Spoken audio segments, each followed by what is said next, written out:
Right, well, thank you all for being here this evening. And I appreciate you showing up to group, and I'm looking forward to a fun conversation. If you see in the notes, there is a note taker. Somebody is using an AI system. They're not able to attend the meeting tonight, so they're getting a transcript downloaded for themselves. So that is separate from our group recording. But for those of you in group right now, if you see that, that is separate from us. So anyway. Tonight, I'd like to open up with a question for consideration. And that question is, do you fear conflict more than you desire inner peace? So, the first thing we have to do is kind of break down those definitions, right? So, do we fear conflict? Oftentimes, when we use the word fear, it tends to represent something that we think is a weakness. Oh, I'm fearful about that.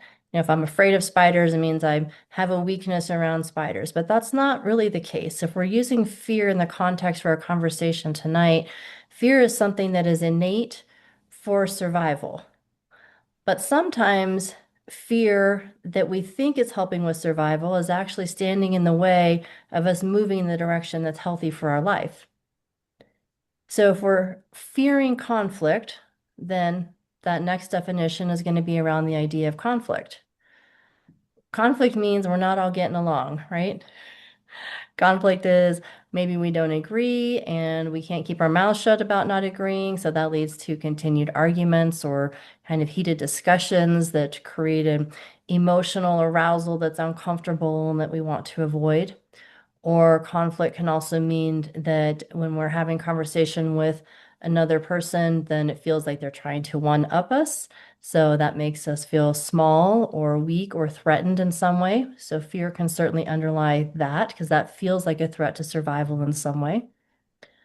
So is that fear of conflict or fractured relationship of some sort something that is stronger for you personally than your desire for what I'm calling inner peace? And so I'm going to define inner peace as really just a contentment with yourself. It's not something that's based on external factors. It's not based on how other people are responding to you, but it's just a contentment in your existence and in how you're showing up on a daily basis. So back to that original question then, do you fear conflict more than you desire inner peace? So I'm gonna let that simmer for a little bit. I have a follow-up question, and I think this is where we can open up some of our discussion. Is peace then with other people dependent on how they respond to us? If we talk about conflict being a fracture in the expectation of how we want them to respond to us, then is having peace with other people actually dependent on how they respond to us? Or can we have that contentment regardless of how they respond to us? So I know I didn't give you a very long monologue this evening, but I want to open up conversation at this point, kind of see what's coming to mind for you guys with those concepts of fear of conflict, inner peace or contentment with the self, and the ability to have peaceful relationships with others, no matter how they respond to you.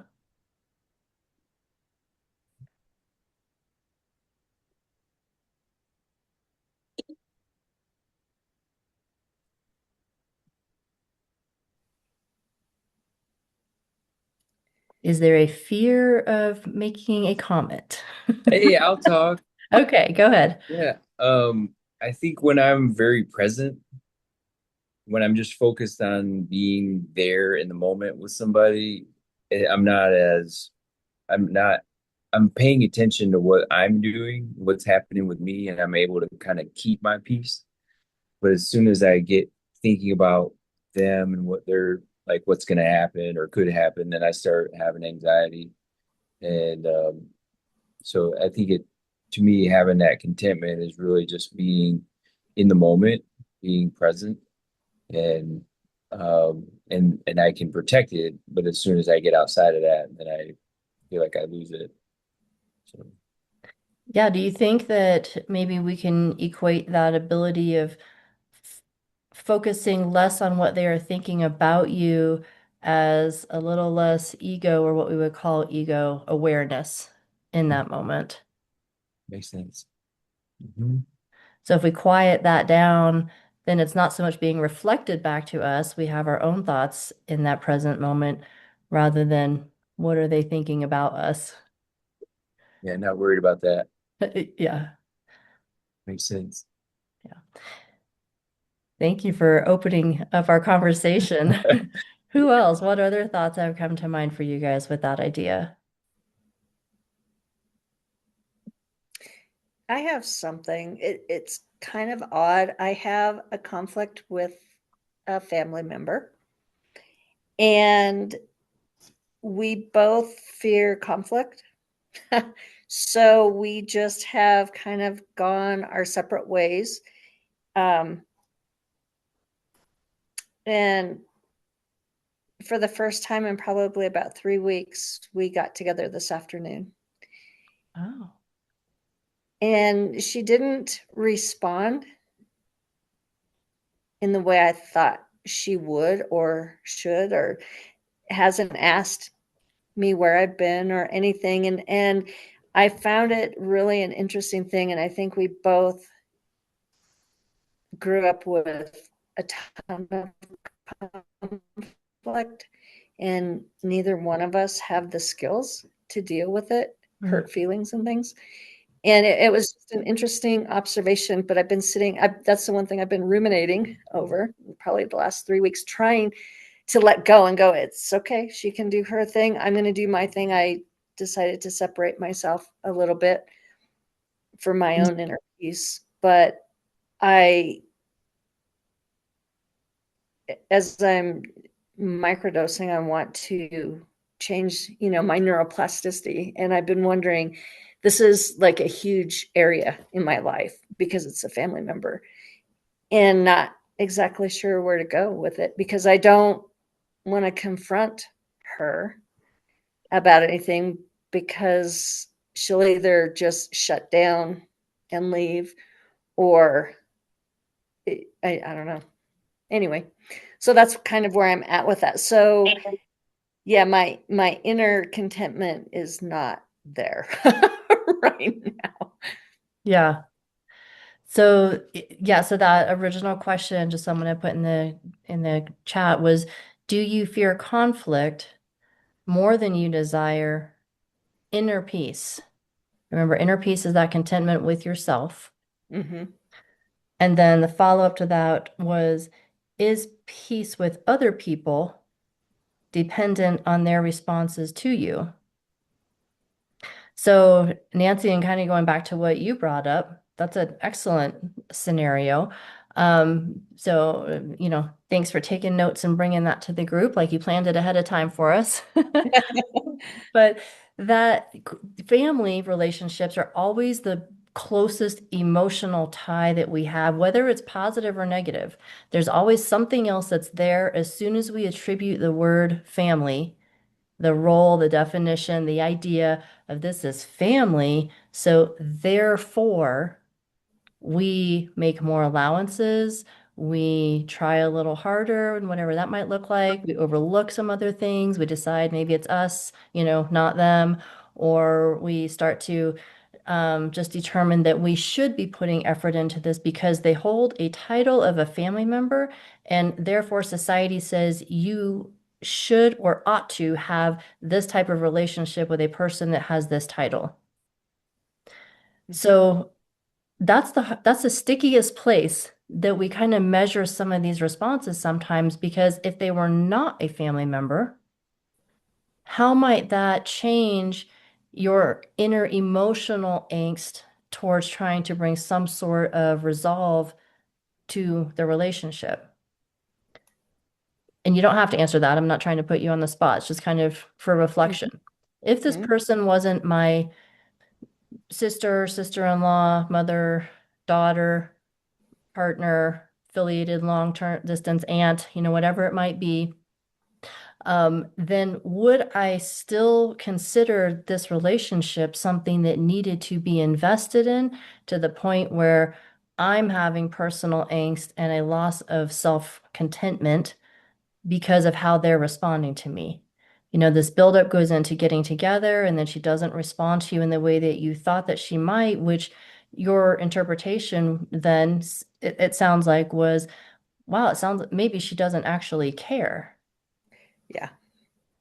And so then what does that mean to you? If she doesn't care, I'm just using that, right, as an example. If that's the determination that she doesn't care, then what do I want to do with the relationship? Do I want to continue investing in this? Is this something I should continue putting more and more energy in if I'm not getting anything back out of it? Because every single thing that we do requires energy. Every thought that we have requires a brainwave. Every brainwave requires energy. That's why we can literally just think ourselves exhausted. Mm-hmm. We can also call that depression, if we want to put a clinical term on it. The idea or anxiety, depending kind of on how the body is responding.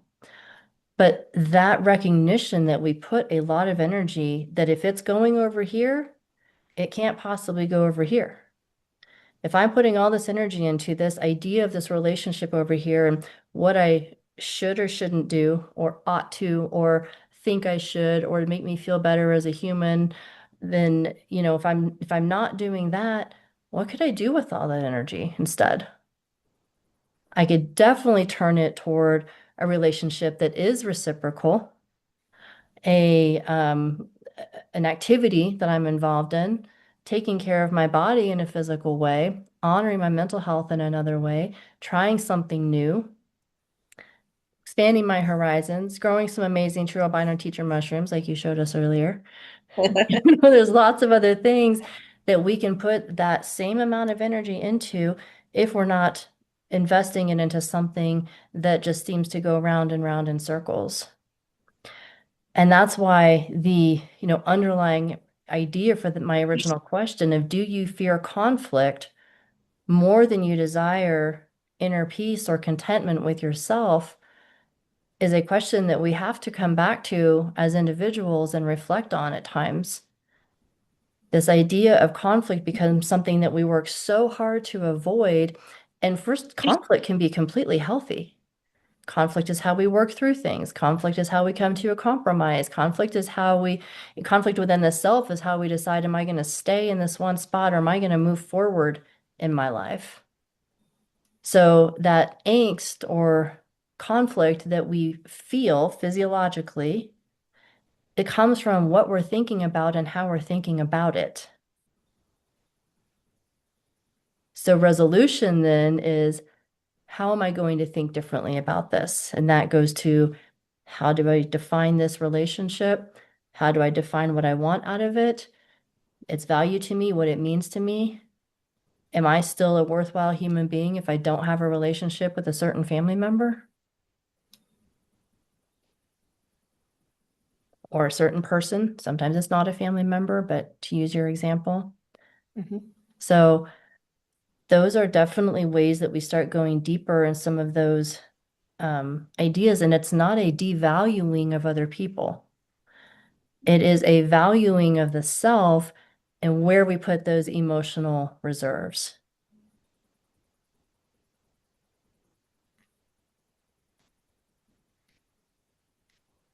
It's just getting this person out of my head, because I did the physical.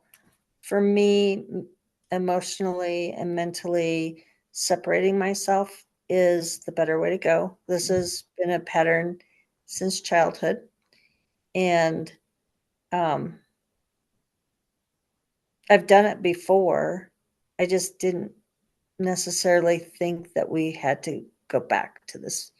But I think for my own mental health, it's best to separate a little bit. But now I just need to figure out how to get her out of my head. Yeah.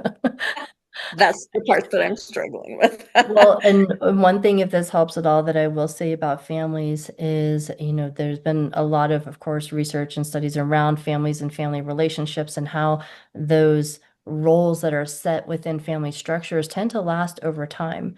And for any of you that have siblings or maybe cousins that you grew up with or whatever, you'll notice that when people get back together, even as grown adults, we all act like we're, 10, 12, and 14 again. Everybody just kind of assumes that role because that's what the brain created a reference point to. My place within this family structure with these people is this. I'm the oldest or the middle or the youngest or the quiet one or the loud one or the funny person or whatever, and so we show up with these expectations that are self-imposed, but also expected by other people. And so it can be really challenging to break some of those long-standing ideas within a family structure, even when we feel like, what are we, 5? This is silly that we keep doing this, but then we keep doing it until we recognize why it's happening and decide that doesn't have to mean anything about me. If I show up and I'm not the funny one, that's okay because that was really just my mask I was putting on to try and have everybody like me anyway. I was playing the role, which to clarify, that was never my role. Anybody in my family will tell you I am definitely not the funny one. But those roles are what we tend to default into. And so for you, that idea of really separating yourself from that emotional angst that's still going on of why are we doing this and how do I separate is going to happen by going to those deeper layers of what does this mean to me and redefining that role for yourself of this idea not existing does not define anything about me because that's the safety that the brain holds on to. My identity is in this, the view of myself, my ego in this. And so changing that is uncomfortable. But taking down some of those deeper questions, would I let someone else treat me like this? That's kind of the easiest default.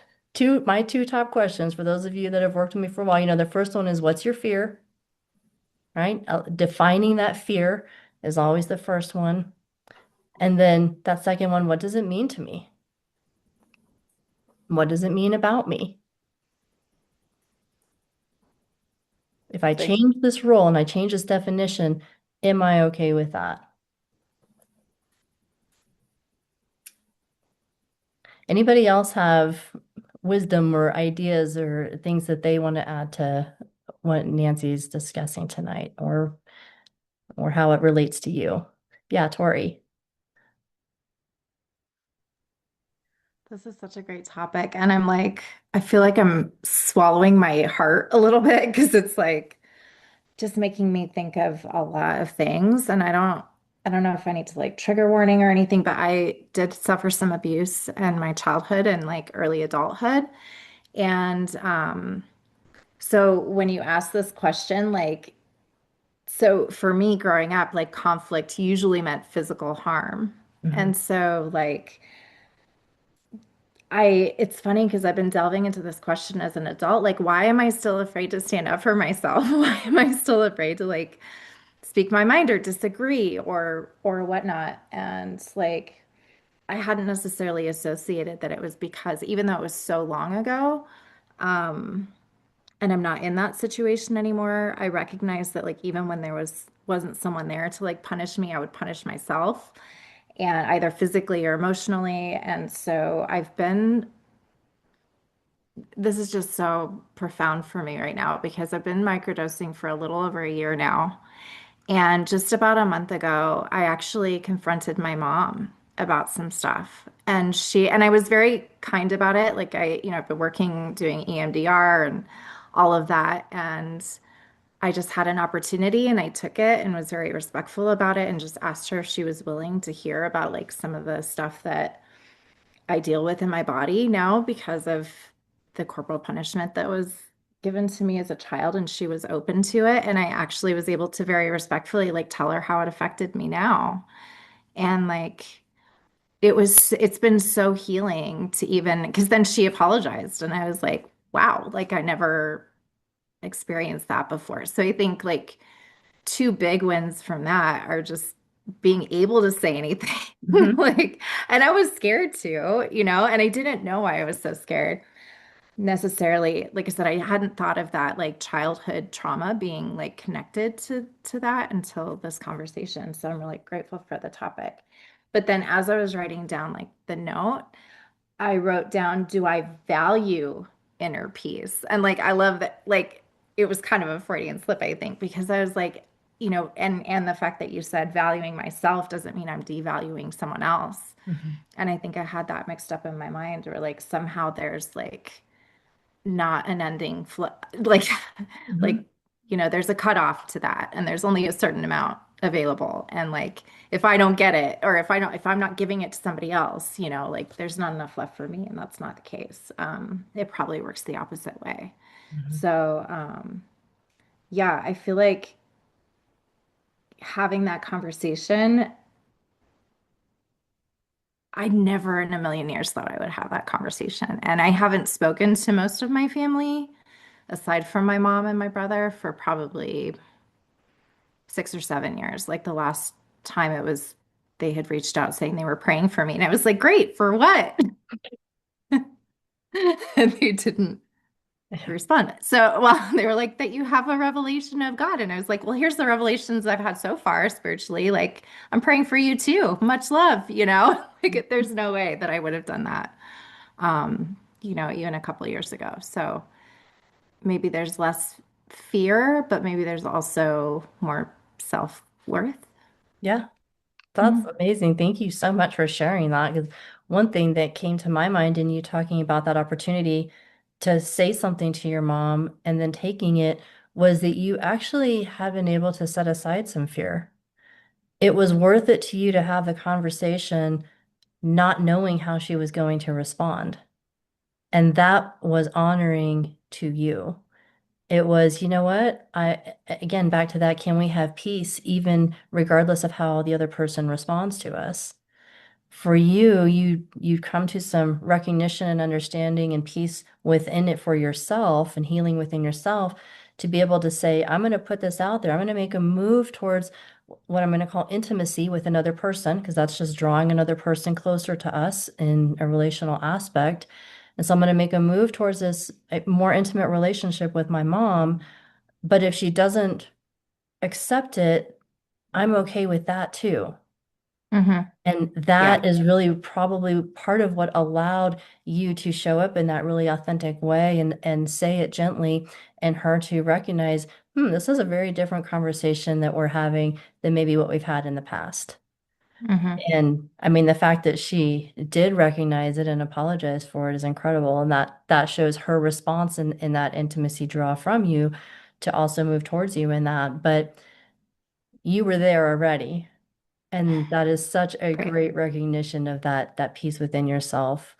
So I'm just from the time I met you, that journey that I've seen you go through in so many aspects, even though we've kind of just crossed paths in very random ways sometimes, has been incredible. So thank you so much for sharing that with the group tonight. Yeah, thank you. Thanks for sending out the email. I've been meaning to like have these on my radar, but realized that I wasn't even on the mailing list. So I took care of that, and I'm really glad. So I'm hoping to do these more, but Good. because I think it does help me realize, I think also if I hadn't gotten over my own Hmm. like victimhood-ish in my mind, that like, I had to do some work on that first too. But I think the microdosing has helped a lot. Like, Yeah, it's back to those definitions. You and I talked about that when we yeah. crossed paths in Boulder a couple months ago.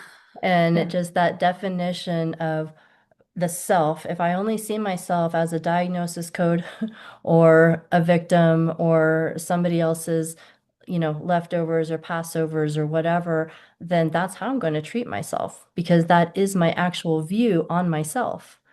But if I set all Yeah. that aside and look at myself as an incredible, authentic, amazing being, because that is every single human on this planet, then I can treat myself with that respect and stop trying to get everyone else to respect me and respect myself first and honor myself first And then that honoring and respecting of others comes from a different place because it is impossible to say I only judge myself.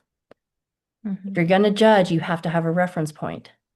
And the reference point is always going to be other people or an idea. And that self-reference place is really challenging because then that's where we start that measuring. And when we can say, you know what, there's not a judgment to hold on to here.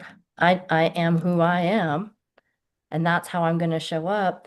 And that really sets you free to then let other people be who they are because it's not coming from a reference place of judgment of the self. There's more of a lens of compassion, I feel like, too. Like, I think in letting go of my victimhood, like recognizing how maybe some of the stuff that happened was in response to like stuff that had happened to her, you know? And yeah. So to start perpetuating a cycle of healing instead of continuing to, yeah, have the blame and the victimhood, like that it's just always been in my It's family. wasted Yeah. energy, isn't it? It is. It really is. Hamster wheel. Yep. So Yeah. thank you. You're the Yeah. best. Appreciate you. Thank you. Appreciate it, Tori. Becky, you were leaning in.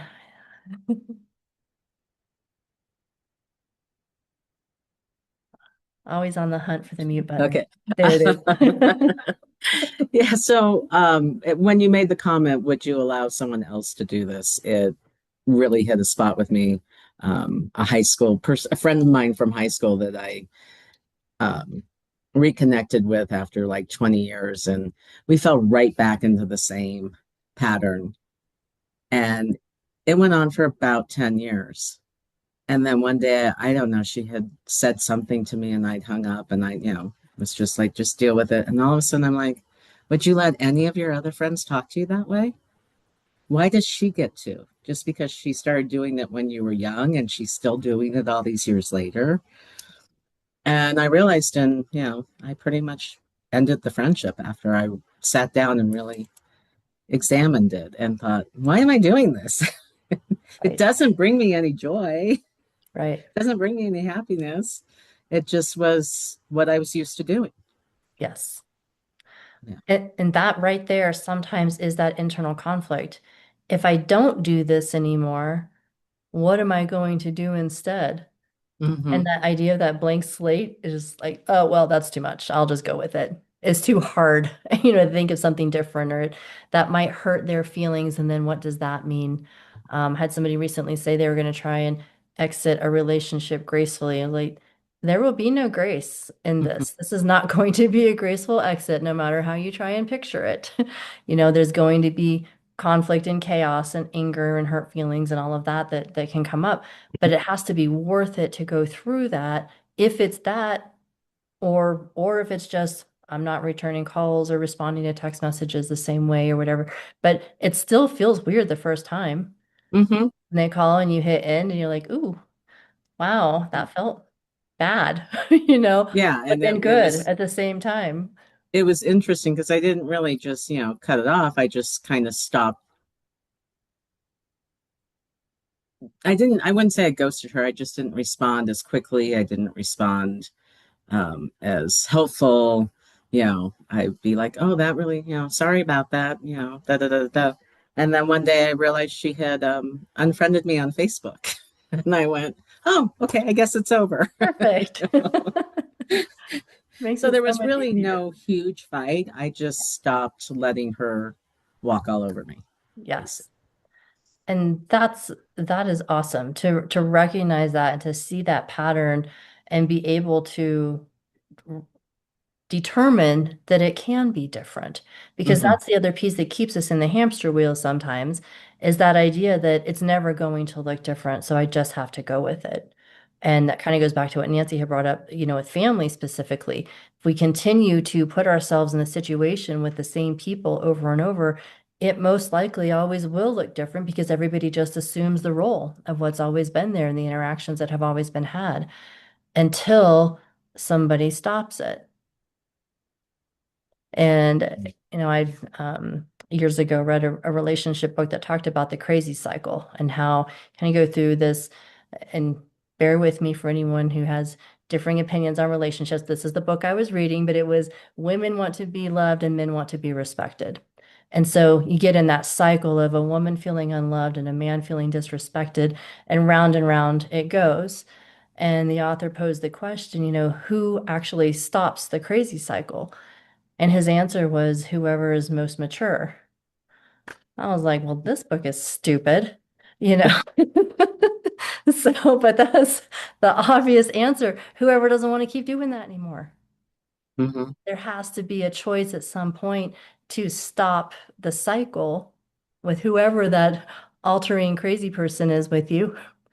And then you can have something different that comes out of it.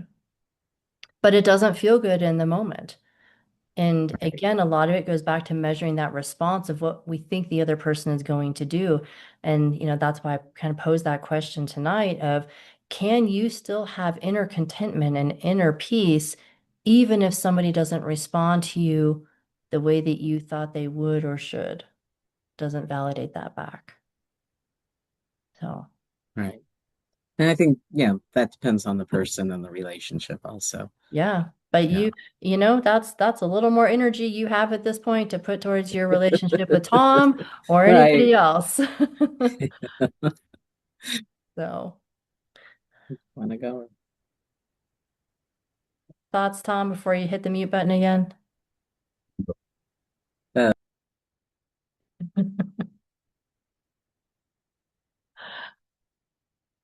All right, we'll take that as a no for now. Oh, No, yeah, I'll chime in. Thanks. okay. It's good to see you, Charity. And You too. um, I just got to say, I mean, your comment or your opening question statements are always just so powerful. Um, and I'm the one that typed in there. Can you please repeat it? Because it's like I have to think about that over and over. Um, and it's like, so does the fear of conflict outweigh the desire for inner peace? Is that Yep, close? Okay. that was it. Um, I think I've shared in here before that I mean fear to me is so made up. I mean it's something that I have a belief that's that something's going to happen in the future that I don't want to happen. So that's fear to me. It's like, and then I'll like explode that with my make believe mind and all these different ways and angles and stories that this is how it's going to all play out, and I'm creating the future.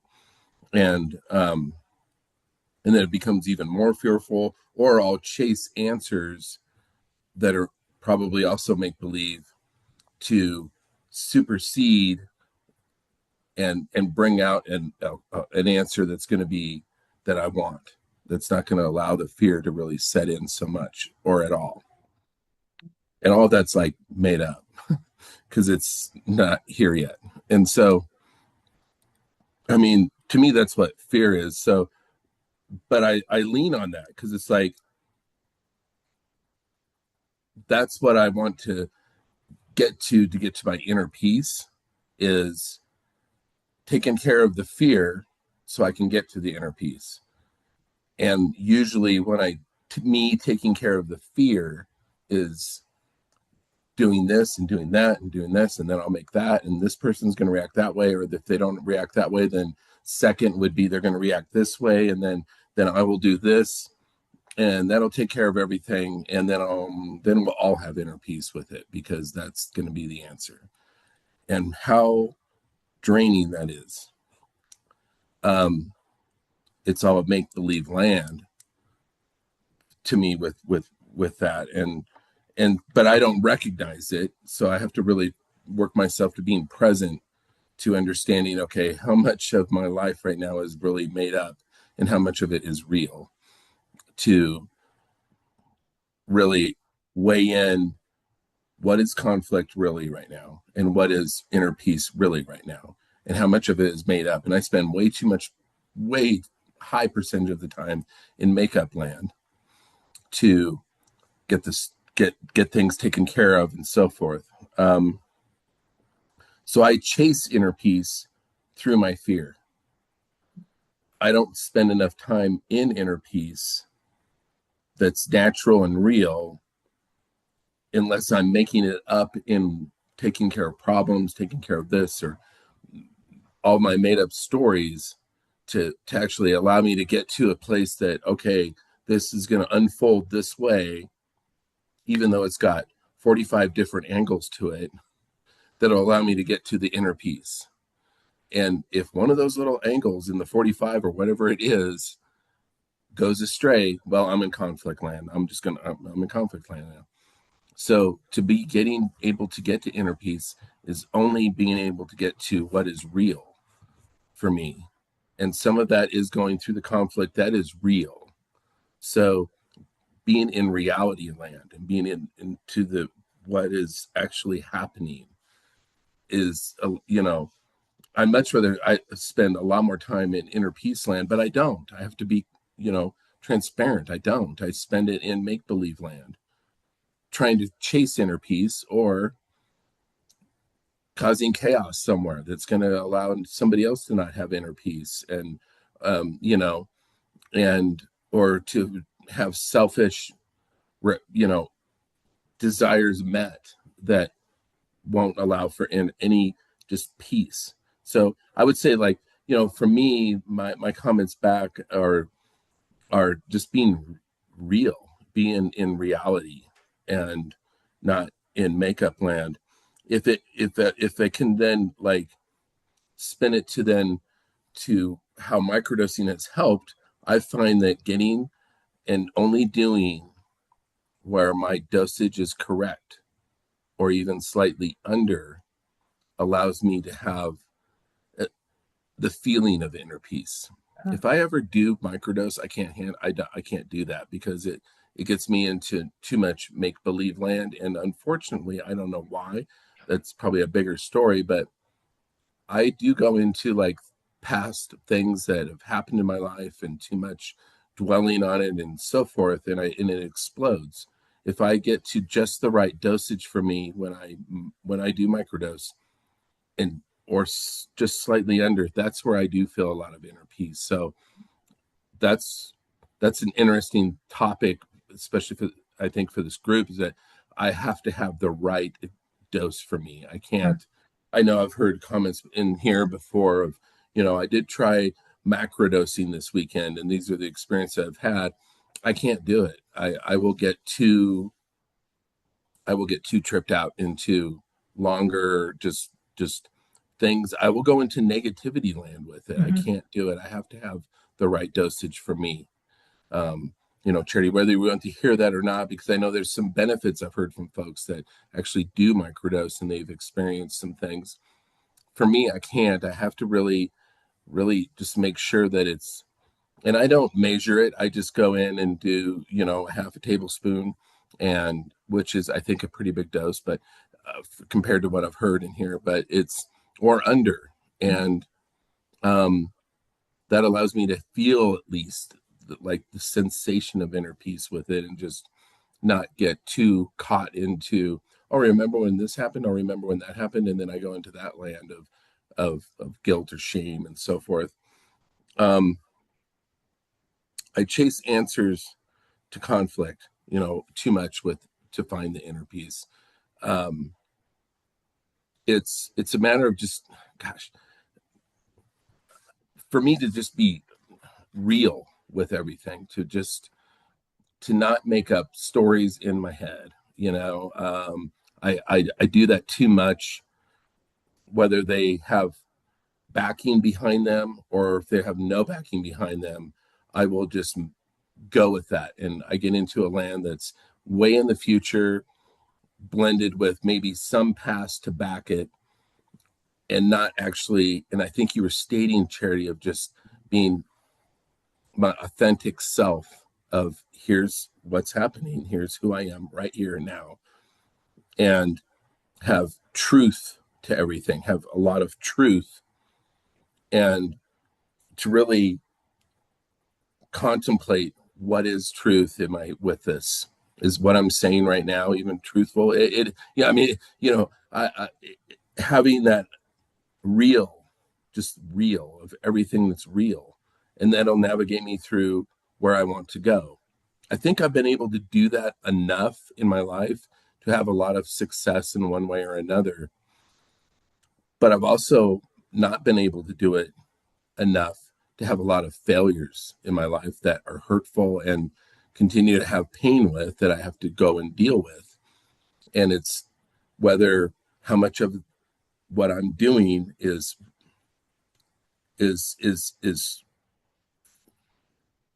truthful again, or how much of it am I making up. And so I guess I sound like a crazy person, but I'm a crazy person. I think that I'm real though, because I make a lot of stuff up, and then I have to come back and say, okay, what did I just make up here, and what do I need to actually follow? And for me to have the strength to come in and go in and say, okay, I'm present now. This is what this is it. This is actual presence. This is real. This is what I'm doing, and not to follow all these other different paths that I can go down. Mm-hmm. That's my challenge, Mm-hmm. to find, so does the fear of conflict outweigh the desire to inner peace? Absolutely. For me, absolutely. The fear of conflict, or the fear of having something go away that I don't want it to go, which is fear, right? um that that totally outweighs my desire to have inner peace. But at the same time, my fear of conflict is my way of chasing inner peace, rather than going a more healthier, natural route of being able to be present in the inner peace, and wiping all the make-believe land away. Mm-hmm. And I mean, so gosh, that's where I share there with that. I appreciate that. You put a lot of things out there, as you typically do. That's why I asked if you had anything to say, because I know you do. And it's always Yeah, brings sorry. another level of discussion to the group. So thank you.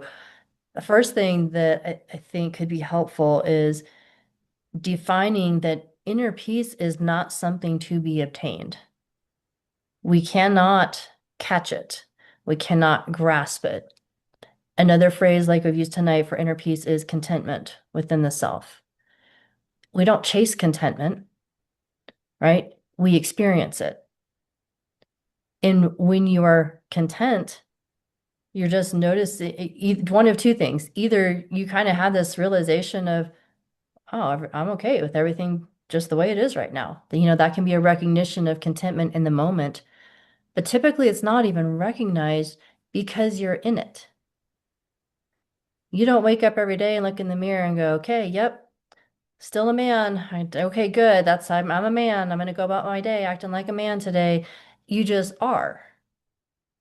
And contentment or happiness, to use another word, which just muddies the waters even more in the conversation.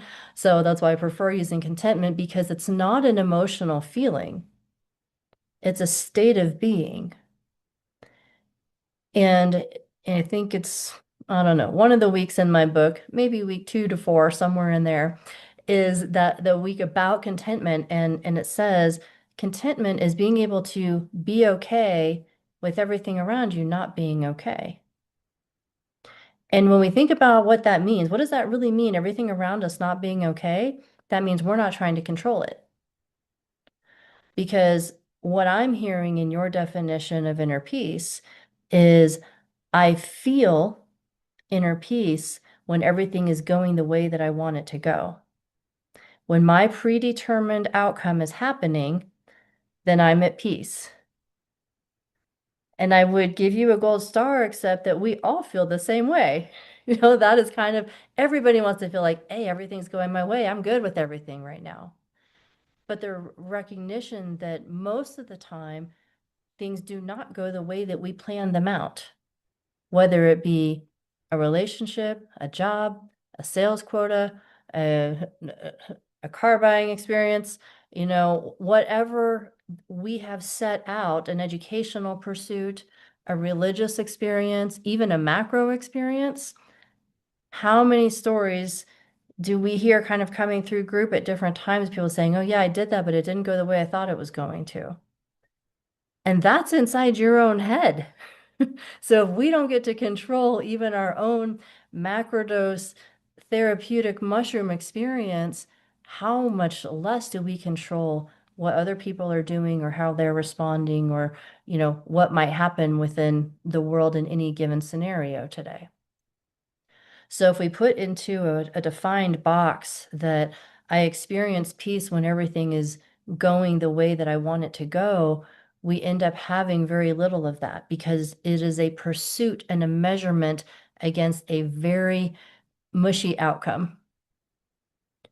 And I say mushy because it could go 10,000 different ways.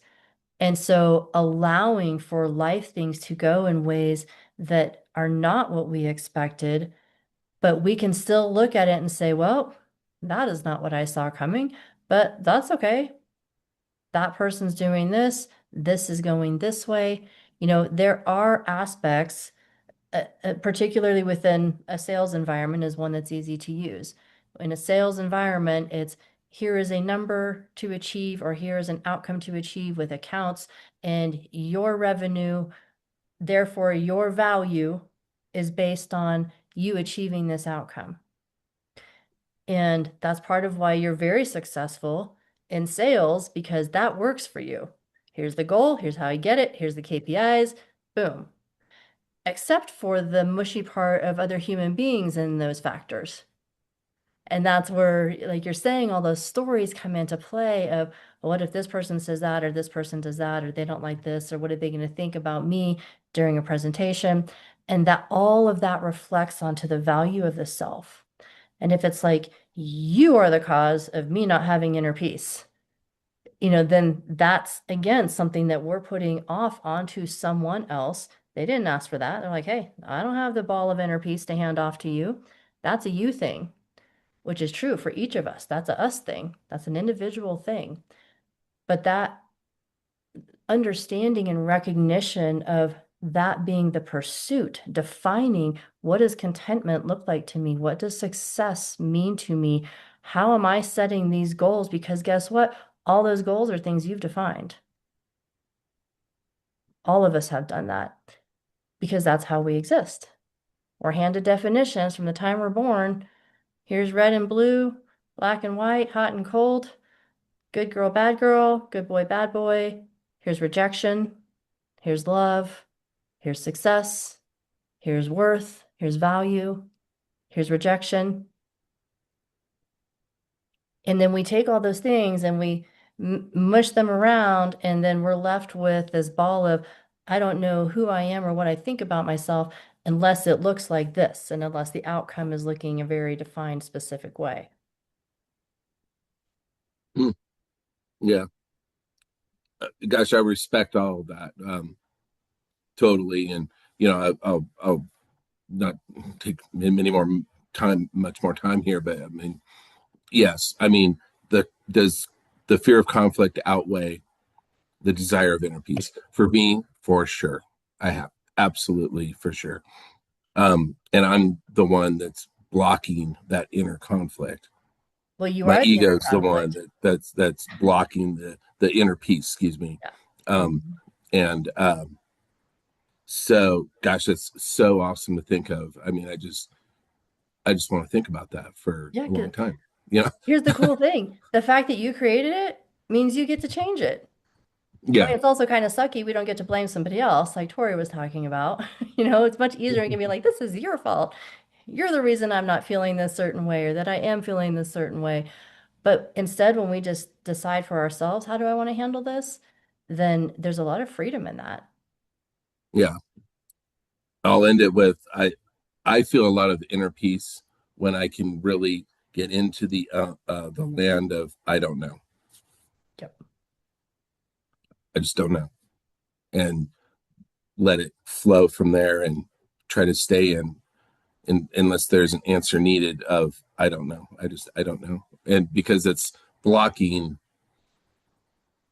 the make believe land of, well, this could happen, that could happen, this could happen, and or this is probably got enough backing to say that this is it, and just saying I don't know. and that brings me to inner peace for myself, So, all right, I'm going to shut up now. Being okay with that. No, great, thank you. Nicole, you have your hand raised. I'm kind of like you. So what you were saying was really Scoot a resonating. little bit closer to your microphone, my dear. You take it off. You can hold on. Yep.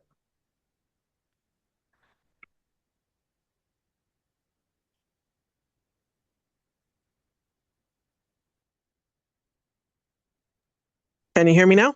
Oh, much better. Yes, we can. Okay. So I was just saying, Tom, what he resonated, or what he said really resonated with me. So, um, with the make believe land, how he called it. I found that most of my conflicts were created by me. And then as everyone was talking, I was thinking about it, and I'm like, you know what? There can't be a conflict. Like if I let that be a conflict. So if I take my part and myself out of it, then it wouldn't be a conflict. Like it all depends on how I'm looking at it. And I was so this all comes from looking at those definitions. And so if I'm a little bit lighter with how I'm expecting myself to show up, like you said, because the reference point for others is ourself, um, then I don't know where these conflicts went, but they all just kind of went. And I was like, well, like, am I a pushover now or no? It's just I took myself and all those pre-imposed, like 45 different, like Tom said, 45 different things that could possibly happen. And I just slowly but surely noticed that they're like not there anymore. And I have more contentment with whatever situation. And of course, people are going to be people, and we're sometimes not the prettiest of things, like we all don't do that. But if I'm not finding a problem with that, so if I challenge the definitions and the expectations I have of others and myself, then it takes that away. And so it's not even it took the conflict away for me to not have these unrealistic expectations of others and myself. Like it just kind of went. And I think with also the microdosing, someone else mentioned it's like it kind of makes you be a little bit more compassionate towards others. So I can definitely see where I kind of think of like, well, it's not like I'm giving excuses, but just kind of like, well, I've done that before too, or like, so it's just like not having this like set definition of the way things should be. And if I just let it be a little bit like fluid, where it can move and it can change. That's the thing, is it could change at any time, those definitions. So what might be true for me at one time could change, or true for one person could change for another. And so I just wanted to let Tom know that, oh yeah, that I was right there, like with creating all those things myself. So most of my conflicts were because I was allowing it to be a conflict or creating it myself. And then, so I was just really, really thinking, I'm like, well, where did they all go? Because I don't know, like, I'm not like a passive person anymore, but boy, was I holding these other people to a standard, that they didn't even know. And so it's like, and it was a conflict, and sometimes they didn't even know we were in a conflict. And I'm over here fuming mad and like, and still smiling on the outside. So that's what's really was really confusing. But boy, was I conflicting inside of me. So that that contentness, and oh boy, do I value it now. I really, really do. And so it's almost like I value it so much, that I don't let other things become a conflict because I want to be in that peace. And I'm the one that has control over that. So maybe not letting myself get so bothered by things like the smallest little things used to get me and stuff. But the second part of the question, I'm still Lloyd's. Are you telling me to wrap it up, Mister? Oh, he just went like some. But anyways, I was like, oh boy, okay, well, I will wrap it up. But the second part, I think the second part of the question with the how, if I'm not getting that reaction, if I can still have that. And I think there's like you said, because the closer they are to us, the more effect, they're going to have. So I'm still like working on that part, but I don't know. It's kind of crazy. So it was well, when you offered the question at first, we're like, oh, she going deep tonight. So, but anyways, that's all I have to say. Tuesday nights always deep. It's just a group on Tuesday nights that tends to be like, yeah, let's jump in on these things. So thank you, Nicole. I appreciate that. You shared a lot with group over the past year or two at this point of how you've really moved away from that people pleasing concept, like you've said quite a bit, into being able to accept yourself. And that has been what's allowed you to then, to your point tonight, accept other people and not have those conflicts like you did before, because it really is in our own head, like literally, right? In the default mode network in our head. And yes, I know that there's obviously a lot of discussion in the science world kind of about where does thought originate and where are some of these things held. But if we're going to use just physiology in the brain and where psilocybin is impacting, then however thought connects to that default mode network and that amygdala and is impacted by serotonin and our other hormones and neurotransmitters and everything as a one big physiological being, the brain is just a part of that. It's mechanical. And so whatever we have learned, how we have learned to process the world is all that we have until we slow it down a little bit and think about learning something differently. And that's the cool thing though, is because we've learned it, we can choose something different. And I don't like to use the phrase unlearn because we don't want to unlearn things. We want to retain knowledge because then we don't have the same expectations or the same definitions or the same experiences over and over and over. Instead, we have that information and we decide this isn't serving me. This is not getting me to the life I want. This is not getting me to the relationships I want. This is sucking all my energy out. So then I don't have energy for the things that I feel like would really move me forward in my life. So then we get to make a change. But that's that part that brings its own angst because there's a discomfort in being honest with ourselves. And that was a little bit of what I heard you saying too, Tom, was that honesty with the self is where it starts. Each of us has to be honest with what is actually in my head. Why am I doing this? My husband has been someone that's really good at helping me see those things naturally, even when I'm like, no, you're wrong. And then, of course, he's right. But, it's that, well, maybe that's how you see it. Maybe that's a you thing. Maybe that's not really them. And that doesn't feel comfortable initially to hear that. But now it's so much easier for me to do that myself. Even within a relationship, it's all right. I'm feeling like he's not meeting some expectation that I have in my mind. A, does he even know I'm expecting that? Let's just start with that question, because I probably just put it in my own head and never verbalized it. Or B, what do I really want? Is he not meeting this expectation and making me feel a certain way in this particular moment because it's actually on me? Whatever I'm going through is what is creating this emotional angst inside myself, and it's not on him to fix it. And that's just an easy example because it's marriage, it's a relationship. But how often do we do that in other situations too? Customer service, oh man, that's an easy one, right? Any of us can be a Karen, even if you're male or female. You can be a Karen to a customer service person when things are not going the way that you think you want them to. And it's real easy because that person is not somebody you see. They're a voice on the other end who's not meeting your needs and not giving you what you want. But they're also a human who's showing up to a job that they probably really don't like. Because I've yet to meet somebody who loves a customer service phone job and is doing that every day to take care of themselves and their needs and their family. And so, to Tori's point earlier about compassion, that recognition when we dissolve the idea of our own self-importance or let it settle, we are so much more open to seeing other people differently as well and not deciding that everything that they're doing is trying to ruin my life, or make me feel bad or take advantage of me or whatever those inner thought processes and messages might be telling us. So it's like Willie brought up at the very beginning, that contentment is when we're thinking less about ourselves and just an awareness of how am I responding to people around me. And then Nancy, I appreciate what you offered tonight about really just bringing in a really real world example of family and those close relationships that can be really challenging because we hold a strong definition to them. So, what is your fear? Because I promise you, the fear is something that you have decided. Is there a bear? Or is there a hologram of a bear? Meaning, is it a threat to my actual physical survival? Or is it an idea that threatens my idea of myself?